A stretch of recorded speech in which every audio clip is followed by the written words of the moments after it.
Israel ने जवाब दिया है। अगली बमबारी के बीच एक तस्वीर देखने को मिली, दिखाइए जरा।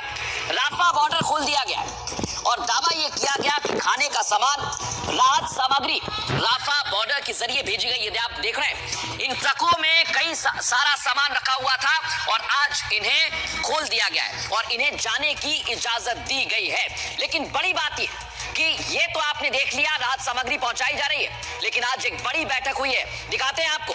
ये आप देख सकते हैं, बड़ी बैठक, तमाम मुस्लिम देश एक मंच पर आ गए और युद्ध को लेकर चर्चा की गई है। ये बैठक मिस्र के काहिरा में हुई है और बड़ी बात तो ये कि यहां चर्चा की जा रही थी युद्ध खत्म करने की, लेकिन इजराइल नहीं था। कौन कौन था बताता हूं, अगली तस्वीर दिखाइए जरा। ये आप देख रहे हैं, इराक की बात करेंगे। इराक के प्रतिनिधि यहां पर पहुंचे, कुवैत से भी पहुंचे और मुस्लिम देश जितने भी यहां पहुंचे हुए हैं उन सभी ने बात की है जंग को रोकने की।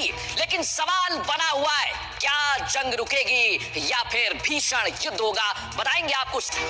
तो सवाल सबसे बड़ा यही है कि किस मोर्चे से इजराइल को चुनौती मिलने वाली है। लेकिन अब हम आपको बताने वाले हैं कि जंग को लेकर कैसी तैयारी आई है, जानते हैं, क्योंकि जंग अभी जारी रहेगी। ये देख रहे हैं, ये वो तमाम देश हैं जो बैठक के लिए पहुंचे थे, किसके खिलाफ? बेंजामिन नेतन्याहू और इजराइल के खिलाफ। लेकिन हमास और इजराइल में सीज फायर को लेकर आज ये बड़ी बैठक हुई है दर्शकों, और मिस्र की राजधानी काहिरा में यह बैठक हुई जहां राष्ट्रीय अध्यक्ष पहुंचे।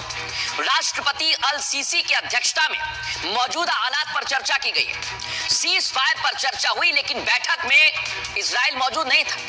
कौन मौजूद था? फिलिस्तीन। क्या कहा? फिलिस्तीन के राष्ट्रपति अब्बास की दो टूक बात सामने आई है, हम अपनी जमीन को छोड़कर कहीं जाने वाले नहीं हैं, चाहे इसको लेकर कोई भी चुनौती सामने आए मुकाबला करेंगे।